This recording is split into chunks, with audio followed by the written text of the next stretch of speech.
On February 4th, 2012, the New York Knicks faced off against the New Jersey Nets in a low-stakes regular season matchup.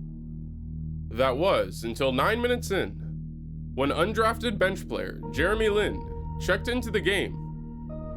Over the next 3 weeks, Jeremy Lin would become a basketball phenomenon.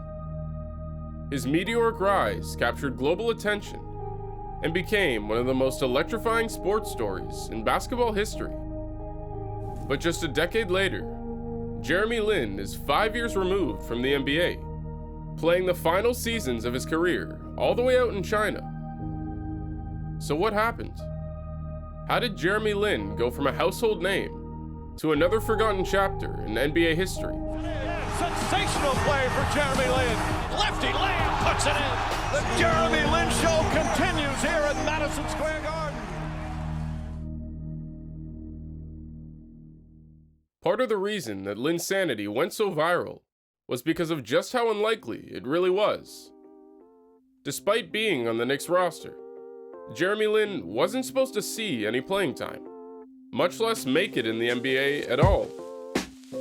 Jeremy Lin's journey to the NBA was anything but conventional. As a senior in high school, Lin struggled to attract any attention from major D1 schools. Despite having strong on-ball skills and a high basketball IQ, Lin didn't have that natural athleticism that was needed to stand out in front of recruiters. But he did have one advantage on his side. Growing up as an Asian American, Lin always had a strong focus on his academics and used his good grades as a tool to make his basketball dream a reality. He sent his resume along with DVDs of his basketball highlights to every Ivy League school in America. Harvard was one of the few places to give Lin a chance, and he joined the basketball program as a walk-on. Physically, he was the weakest player on the roster, but over his 4 years at college, Lin honed every aspect of his game, transforming into a quick and versatile point guard. He was selected to multiple All-Ivy first teams and made national headlines in his senior year after scoring 30 points against 12th-ranked powerhouse UConn. However, Lin wasn't selected in the 2010 NBA draft, and he was forced to earn his spot on a roster. He joined the Mavericks Summer League team and impressed enough to sign a 2-year deal with his hometown team, the Golden State Warriors. Jeremy Lin became the first Asian American player to ever make it in the NBA. His signing helped him develop a bit of a cult following, thanks in part to the large Asian American population in the Bay Area. Unfortunately, his popularity off the court didn't land him any significant playing time. Lin was the third-string point guard behind Steph Curry and Monte Ellis, and was frequently sent down to the D-League just to find time for development. He finished his rookie year with only 29 appearances, averaging less than 3 points per game. But Lin's determination never wavered, and thanks to an extended offseason from the 2011 lockout, Lin made some key changes to his game. He improved his strength, speed, and athleticism tremendously, gaining 15 pounds of muscle while also working to improve his jump shot. But all that hard work seemed to be for naught, as he was waived by the Warriors just days before the start of the 2011 season. Lin was picked up by the Rockets a few days later, but got waived again on Christmas Eve. It looked like Jeremy Lin's NBA dream was over, but a lot of hard work and a bit of good fortune helped Jeremy Lin turn his last chance at professional basketball into one of the biggest sports moments in history. On December 27th, the New York Knicks picked up Jeremy Lin as a last-ditch option for their roster. The Knicks had recently waived their backup, Chauncey Billups, and with numerous injuries to other key guards like Amon Shumpert and Baron Davis, there was just enough room for Lin to squeeze onto the roster, but he still barely got on the court. The injury-riddled Knicks started the season terribly, losing 16 of their first 24 games. But their awful play and injury problems gave Lin a chance to shine.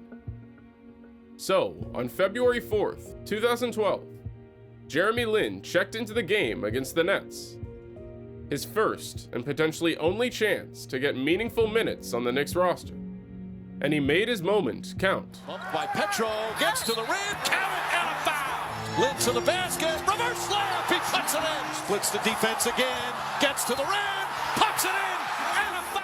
Jeremy Lin played a career-high 35 minutes, finishing with 25 points, 7 rebounds, and 5 assists to lead New York to a much-needed victory. And Lin's good fortunes only got better the next game. He got his first career start against the Utah Jazz. Lin put up 28 points and 8 assists in another dominant Knicks win. And over the next 3 weeks, the NBA became the Jeremy Lin Show. A 23 points double-double against first overall pick John Wall, outgunning Kobe Bryant at MSG with a career-high 38. And he topped it off with an iconic game winner against the Raptors on the road to push his fame to obscene levels. Lin led the New York Knicks on a 7-game win streak and got them back in the playoff hunt right in time for the All-Star break. He averaged 23 points and 9 assists over a 12-game stretch and became the face of the biggest team in the NBA. Linsanity became a global phenomenon. Lin was drawing massive TV ratings, ticket sales, and jersey sales every night he played, and appeared on the cover of all the top sports magazines. Lin's rise was the perfect storm of an underdog story and an unlikely hero who shows that hard work and determination pays off. Lin's cultural impact was also extremely important. His success resonated with Asian communities worldwide, breaking down many sports and basketball stereotypes. Lin's performance got him invited to the Rising Stars Challenge, with many believing he deserved a spot in the actual All-Star game. Time magazine even named Jeremy Lin as one of the 100 most influential people in the world in 2012. But just as quickly as it happened, the Linsanity movement came to an abrupt and unfortunate end. After the All-Star break, Lin's usage rates took an immediate nosedive. And in March, Lin discovered a partial meniscus tear in his left knee and decided to undergo surgery, missing the rest of the season. He averaged nearly 19 points and 8 assists in his 26 games with the Knicks and looked primed to re-sign with the franchise for big money in the offseason.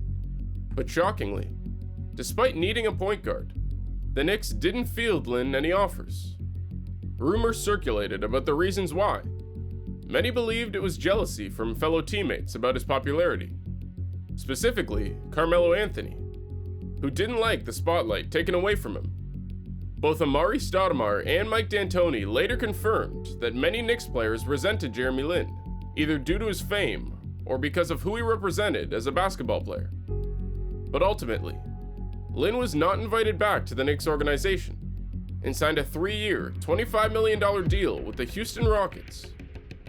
Lin was the new face of the team going into 2012, and expectations were high to see how he would perform in a full 82-game season. But just a day after opening night, the Rockets made a shock deal for young star James Harden, who immediately supplanted Lin as the face of the Rockets. Both players were ball-dominant, pick-and-roll guards, and their styles just didn't mesh well together. Lin became the secondary option on the team, and despite starting all 82 games, he struggled on the offensive end, averaging 13 points and 6 assists for the season. Lin was relegated to the Rockets' 6th man next season, but became much more productive leading the second unit. He put up solid stats for his backup role, and played well for the team in the playoffs against the Blazers, but had yet to find the same form that he had in New York. The Rockets traded away Lin in the offseason to an awful Lakers team, and his confidence continued to sink. He struggled offensively and got benched early in the season. The only real moment of note is when he waved off Kobe Bryant to hit a clutch three-pointer, and then had to explain himself moments later to the star. Unfortunately, Lin had yet to garner much respect as a basketball player. No team he joined wanted to keep him around, and the hot start to his career now haunted him, thanks to the high expectations, pressure, and constant scrutiny from the media. But in 2016, it seemed like Lin was finally able to put the pieces back together. Jeremy Lin signed a 3-year contract with the Brooklyn Nets, hoping to re-establish himself as a starting point guard. His first season was plagued with numerous hamstring injuries, but in the 36 games he did play, Lin put up some of the best numbers of his career, with highs in both field goal and three-point percentage. So heading into 2017, Jeremy Lin looked poised for a bounce-back season and started off strong in their opening game. He had 18 points and 4 assists through the first 3 quarters, but with just 5 minutes left in the game, Lin landed awkwardly after attempting a layup and knew right away his season was over. The look of pain and disbelief was evident in his eyes as he shook his head and said, I'm done, multiple times. Lin had ruptured his patella tendon and missed the entire rest of the year. Right as it looked like his career was finally turning around, Lin was hit with yet another roadblock, and unfortunately, it was one he would never fully recover from. After spending the year recovering from surgery, Lin made his return to the court for Atlanta the following season. He was immediately relegated to the bench thanks to the Hawks' newest star, Trae Young, so his minutes came few and far between. He was bought out by Atlanta in December and managed to find a spot on the Toronto Raptors as a potential backup option for Kyle Lowry.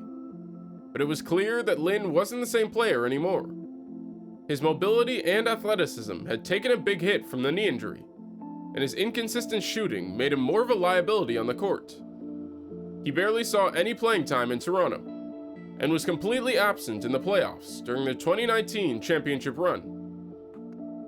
Jeremy Lin secured himself an NBA title with the Raptors, but was once again met with harsh criticism from fans and the media, claiming he didn't deserve the ring after riding the bench the whole way. Like there were times, like in all honesty, there were times when I felt like I had to tell myself I deserved a championship, you know, because as a competitor who plays and has played my whole life, it's like I'm not used to not playing. And so I was kind of just like, and then I started to think about the whole journey, and I was like, dude, I definitely do.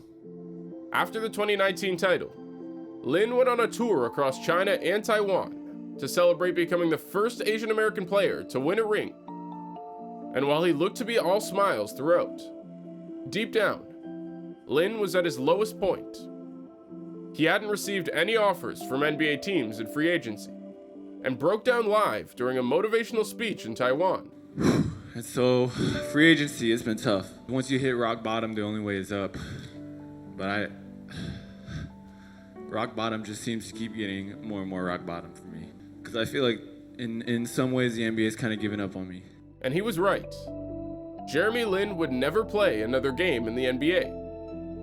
He signed with the Beijing Ducks to play basketball in China, reclaiming the superstar status overseas that he once enjoyed in New York.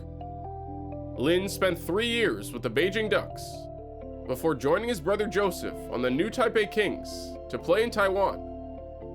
Lin attempted one final comeback to the NBA in 2021, playing 9 games for the Warriors G League team. He averaged a very respectable 20-6, but wasn't able to secure a contract.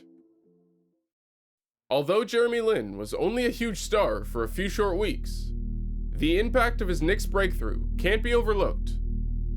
Linsanity was more than basketball. It was a cultural phenomenon. Jeremy Lin's journey shattered stereotypes, inspired millions, and proved that greatness could come from anywhere. But sadly for Lin, severe injuries, overwhelming media pressure, and a bit of bad luck derailed what could have been a long and successful NBA career.